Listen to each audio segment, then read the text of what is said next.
오늘은 우리가 누가복음 55번째 시간으로 용서라는 제목으로 같이 말씀을 나누도록 하겠습니다. 우리가 일용할 양식이라고 하는 것은 우리가 이 땅을 살아가는 데 필요한 모든 것이 일용할 양식이다 그랬습니다.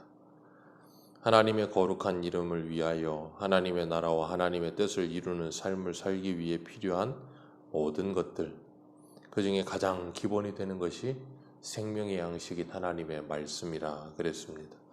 그 말씀을 먹고 그 은혜와 그 힘을 얻어 우리들이 우리에게 주어진 모든 것들을 나누는 삶을 살면서 나에게 일용할 양식을 주옵시고가 아니고 우리에게 일용할 양식을 주옵시고 라고 기도하는 삶을 살게 하신다 그랬습니다. 오늘 본문은 용서에 대해서 예수님께서 기도를 가르치시는데, 하나님께 용서를 구하면서 그 조건으로 내가 다른 사람들을 용서할 테니 나도 용서해 달라고 간구하는 것처럼 오늘 본문이 보여집니다. 그러나 이 본문의 의미는 직역을 하자면 하나님께 죄를 용서받은 것처럼 우리들도 용서하며 살게 해달라고 간구하는 내용입니다. 그러니까 내가 용서할 테니 나를 용서해 주옵소서가 아니고, 하나님이 나를 용서해 주신 것처럼 나도 다른 사람을 용서하는 삶을 살아갈 수 있도록 은혜를 베풀어 주옵소서라는 기도입니다. 이 기도를 드릴 수 있는 사람은 말 그대로 하나님의 용서함을 받아본 사람만이 이런 기도를 할 수 있는 것입니다. 그래서 예수님이 제자들에게 이 기도를 가르치시는 거죠. 예수 그리스도의 십자가의 공로로 하나님의 나라의 백성이 되었지만 여전히 나의 현실의 모습은 연약하고 부족한 모습이 참으로 많은 상태. 그래서 그 연약함으로 인하여 하나님께 항상 용서를 구하면서 살아갈 수밖에 없는 존재. 그것이 바로 구원받은 하나님의 백성들의 모습인 것입니다. 우리가 예수 그리스도로 말미암아 구원을 받았고 그 은혜로 살아가지만 유한한 인간은 그 은혜를 망각하며 범죄할 때가 분명히 있다는 거예요. 우리가 논리적으로 볼 때에는 이제는 은혜가 더한 것에 죄가 더한다고 하여서 그 죄를 더할 수 있겠느냐? 우리가 죄에 대하여 죽었으니 그럴 수 없느니라 하시지만 여전히 우리 속에는 우리의 죄된 본성이 살아있기 때문에 우리가 쓰러지고 넘어지기도 합니다. 그렇기 때문에 우리는 날마다 주님 앞에 회개하는 삶을 사는 거예요. 예수님께서 요한복음 13장 10절에 보면 예수께서 이르시되 이미 목욕한 자는 발밖에 씻을 필요가 없느니라. 온몸이 깨끗하니라. 너희가 깨끗하나 다는 아니니라 하시니. 예수님께서 제자들을 마지막 만찬을 하시고 세족식을 하실 때 하셨던 말씀이에요. 베드로가 어떻게 스승이신 예수님께서 내 발을 씻기십니까? 그럴 수 없습니다. 할 때 예수님께서 내가 네 발을 씻기지 않으면 너는 나와 상관이 없다. 그렇게 말씀을 하세요. 그러면서 하신 말씀이 이 말씀이에요. 목욕한 자는 발만 씻으면 된다. 베드로가 다 씻겨주옵소서 그랬더니 발만 씻으면 됩니다. 그렇게 말씀하셨습니다. 목욕을 했다는 것은 예수 그리스도를 믿음으로 말미암아 죄 사함을 받았다는 것입니다. 그러나 우리는 옛사람이 여전히 우리 속에 있기 때문에 실족하고 범죄하며 넘어집니다. 그래서 날마다 우리의 그런 연약함을 볼 때마다 하나님 앞에 나아가 회개하며 우리의 죄를 용서해 주실 것을 간구하는 삶을 사는 거예요. 그렇기 때문에 우리가 그런 하나님 앞에 우리의 죄를 발견하고 용서함을 받으며 주님 앞에 우리의 잘못을 고백하며 죄 용서함을 받는 삶을 살아가지 않는다는 것은 곧 누구와 관계가 없는 거라고요? 예수 그리스도와 관계없는 것이다. 주님 그렇게 말씀하셨어요. 우리가 일평생 살아가면서 하나님 앞에 우리의 죄를 고하고 그리고 하나님께 용서함을 받고 그리고 그 용서함을 받음을 통하여 우리가 뭘 배우는가 하면 우리를 향하신 하나님의 구원, 그리고 우리를 용서하신 그 하나님의 용서가 무엇인지를 알고, 그리고 우리를 향해 오래 참으시며 우리를 사랑으로 품어주시는 그 하나님의 사랑을 배우는 거예요. 그러니까 우리는 예수 그리스도를 믿음으로 이미 우리의 과거, 현재, 미래의 모든 죄를 용서함을 받는 겁니다. 법정적으로 용서함을 받는 것이고, 그 용서함을 받음이 우리의 일평생을 두고 살아가는 동안에 우리 삶 속에서 우리가 끊임없이 잘못했을 때 하나님께 용서함을 받음으로 그 용서가 뭔지를 배워가는 거예요. 그러니까 우리는 그렇게 끊임없이 하나님의 용서함을 받으며 내가 일평생 살아가면서 말씀을 통해 내가 죄인임을 알고 구원받은 죄인임을 통해서 내가 하나님의 구원이 어떤 큰 은혜이며 나를 용서하신 그 용서가 얼마나 큰 것인지를 배워가면 배워갈수록 우리가 뭐 하겠어요? 시간이 지나가면 지나갈수록 우리의 신앙은 더 견고해질 것이며 우리의 감사는 더 풍성해질 것이며 우리의 사랑은 더 원숙해져 가겠죠. 그러면서 그 예수 그리스도를 통해 우리를 용서하신 그 용서가 얼마나 큰 것인지를 배우는 거예요. 그래서 내가 1만 달란트 빚진 자라는 것을 정말로 풍성하게 깨닫게 되는 겁니다. 그렇기 때문에 하나님께 회개함을 통해서 나를 용서하여 주신 그 은혜를 경험하고 그 감사 속에 살아가는 사람들은 나에게 백대니온 빚진 사람들을 용서하지 않을 수가 없는 거예요. 우리가 하나님께서 우리에게 날마다 말씀을 통해 우리의 내면을 보게 하시면서 그걸 배우게 하시는 거예요. 그러니까 우리가 나는 용서가 되지 않는데 용서하라고 하시니 어거지로 용서를 하고 그 용서는 하겠는데 다시는 너를 보고 싶지 않다. 나는 너를 용서하지만 나는 너를 보고 싶지 않다. 그건 용서가 아니에요. 왜 그런가 하면 용서라고 하는 것은 관계의 회복이 일어나는 게 용서예요. 그러니까 관계의 회복이 일어나지 않는 용서는 용서가 아닌 거예요. 그러니까 그 용서 안에 사랑이 들어있지 않으면 그건 참된 용서가 되지 않는 겁니다.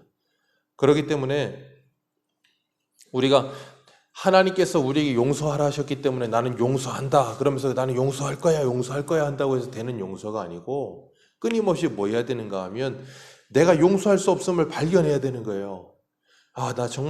나는 정말 사랑이 없고 나는 정말 용서가 잘 안 되는 사람이구나 하는 걸 발견할 때 우리는 뭐 하는가 하면 기도하면서 하나님 앞에 나아가는 거예요. 그러면 하나님이 나를 어떻게 용서하셨는지 나 같은 죄인을 어떻게 사랑하셨는지를 깊이 우리가 누리는 거예요. 깨닫는 거예요. 그리고 난 뭐 하는가 하면 그걸 깨닫게 됐을 때 그래, 나 같은 죄인도 용서하시는 그 하나님의 사랑을 내가 받았는데 내가 왜 용서하지 못할까? 그러면서 용서가 되어져야 되는 것이지 내가 용서하겠다고 결단하고 용서가 되는 게 아니에요. 그러니까 용서라고 하는 것은 관계가 회복이 돼야 되는 거예요. 그래서 하나님으로부터 용서를 받아요. 예수 그리스도를 통해서. 그러니까 예수 그리스도를 통해서 우리가 뭐예요? 하나님과 관계가 회복이 되죠. 그런 것처럼 내가 내 이웃과 관계 속에서 하나님이 나를 용서해 주신 그 용서를 내가 정말로 깨닫고 내 마음속에 누릴 때 그를 용서하며 그와 관계를 다시 회복하여 주님께서 서로 사랑하라 하시는 말씀이 이루어지게 하시는 거예요. 그러니까 우리 안에 용서하지 못하여 미움을 가지고 복수심을 가지고 그 괴로움과 고통과 지옥 같은 삶을 사는 것에서 우리를 벗어나게 하시기 위하여 그리고 참된 용서함을 통해서 우리가 천국을 살아가게 하시기 위해 그렇게 우리에게 명하고 계시는 거예요. 그리고 그걸 기도하라고 하시는 거예요. 우리가 할 수 없기 때문에. 창세기에 보면 요셉이 자신의 형들을 용서합니다. 자신을 죽이려고 했고 자신을 노예로 팔았고 그래서 20년 동안이나 노예 생활을 했고 감옥에까지 다녀왔습니다. 그런데 20년 후에 형들이 양식을 사러 와서 자신에게 절하는 걸 보고 20년 전에 하나님께서 꿈꾸게 하셨던 그 꿈이 뭐였는지를 깨닫게 되죠. 그러니까 하나님의 경륜과 하나님의 계획하심과 하나님의 뜻을 깨닫고 나니까 이 모든 것은 형들이 이 모든 일에 앞에 있었지만 그 뒤에는 하나님께서 이 모든 걸 통해서 그들을 구원하시고 하나님의 뜻을 이루시기 위해 일하신 거였구나 하는 것을 깨닫게 되었을 때 하나님의 일하심을 깨닫게 되었을 때 요셉이 형들을 용서하지요. 그리고 형들을 용서하는 것으로 끝내는 것이 아니고 형들과 관계를 회복해요. 그러니까 요셉은 용서하고 관계를 회복했는데 형들은 용서함을 받았는데도 요셉하고 관계를 회복하지 못해요. 그래서 야곱이 죽고 났을 때에도 요셉의 형들이 두려워서 왜요? 자신들이 한 일이 있으니까 요셉이 아버지 죽었으니까 우리에게 복수하겠지. 그래서 자기 아버지의 이름을 빌어서 죽은 아버지를 이름을 빌려서 아버지가 유언했다. 아버지가 죽고 나서도 너 복수하지 말고 우리 잘해주라더라. 그런 식으로 요셉의 형들이 요셉에게 이야기하니까 요셉이 뭐라 그래요? 걱정하지 말라고. 그리고 요셉이 죽을 때까지 형들을 뭐예요? 섬기잖아요. 그런 걸 통해서 요셉의 형들은 요셉을 통해 뭐 하는가 하면 진정한 용서가 무엇인지, 그 용서를 통한 사랑의 관계를 회복함이라는 게 무엇인지를 배우는 거예요. 그건 우리들도 마찬가지예요. 우리가 끊임없이 용서함을 통하여서 뭐 하는가 하면 저 세상의 사람들에게 하나님의 사랑을 보여주는 거예요. 그래서 선으로 악을 이기는 삶을 살아가는 거예요. 로마서에도 보면 주님께서 그러시잖아요. 네 원수의 머리에 뭐 하라고요? 숯불을 얹어라. 그가 목마르거든 마실 걸 주고 배고프거든 먹을 걸 베풀어 주며 그를 용서하여 주고 그 위에 머리에 숯불을 얹으라는 거예요. 그가 돌이키면 그 잘못을 알고 부끄러워하며 하나님 앞에 엎드릴 것이고, 그가 알지 못하면 그 숯불로 그를 심판할 것이다, 그렇게 말씀하시잖아요. 다윗도 자신을 죽이려고 따라다니는 사울을 용서합니다. 그리고 뭐 하는가 하면 이 모든 것의 결정권자는 하나님이다 하면서 하나님이 심판하실 거다 하면서 사울을 용서해요. 그때 사울이 뭐라 그러냐면 나는 너를 학대하였을 때 너는 나를 선대하니 너는 나보다 의롭도다, 그렇게 말을 합니다. 성도들은 이 땅을 살아가면서 그런 모습으로 이 세상을 살아가는 거예요.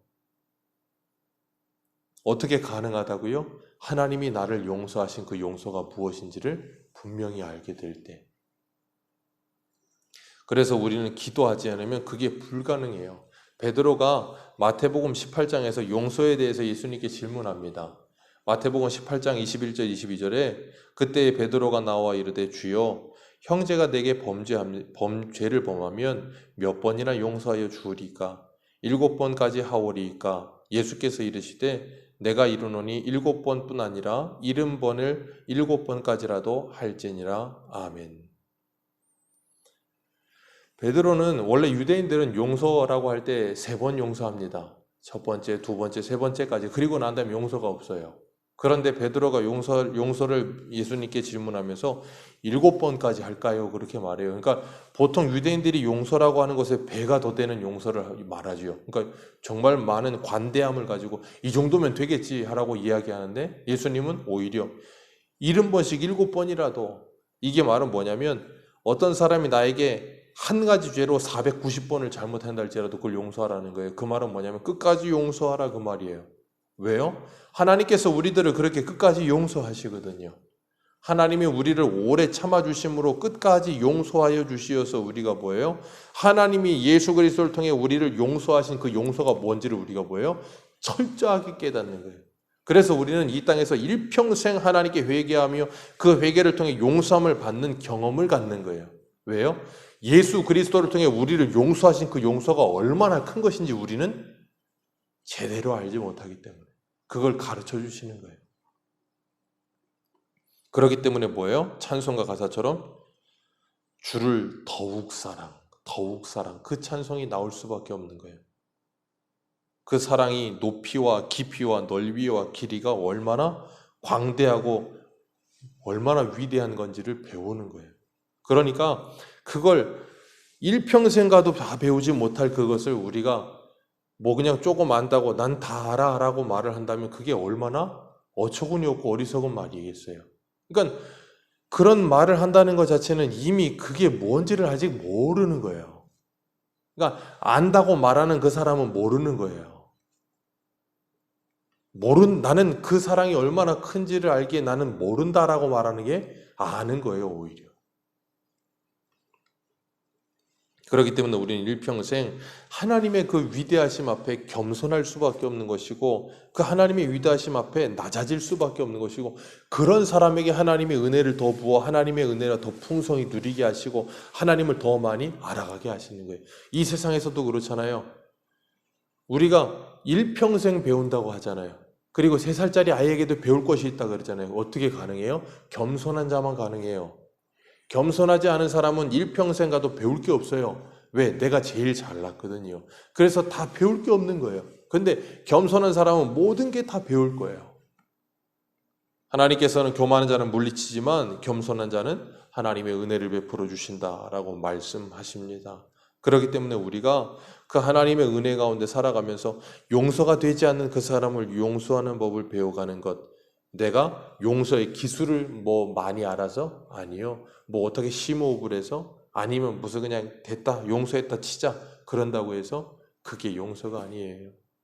진정한 용서란 나를 용서하신 그 하나님의 사랑을 내가 받아들이고 풍성히 누릴 때 그를 긍휼히 여기는 마음을 가지고 복수하지 않겠다는 마음을 가지고 그를 진정으로 용서하게 되어 우리 속에서부터 그 미움과 악한 생각과 원수 갚음에 대한 그 죄된 본성에서부터 자유함을 얻는 거예요. 그게 뭐예요? 구원함을 얻는 거예요. 거기서 구원함을 얻기를 주님은 원하시는 겁니다. 우리가 다른 사람을 용서하려고 애를 쓰고 힘쓰며 주님 앞에 와서 우리를 용서하여 주옵소서, 그리고 그 은혜를 회복하게 하여 주옵소서 기도하면서 우리의 주요 믿음이 온전케 하시는 예수 그리스도를 바라보고 그분만을 바라보면서 그분의 놀라우신 그 사랑, 그리고 그 독생자를 아낌없이 내어주신 그 하나님의 사랑을 내 안에 확증하고 그 사랑을 누리며 용서하는 하루 일평생 되시기를 주님의 이름으로 축복합니다. 기도하겠습니다.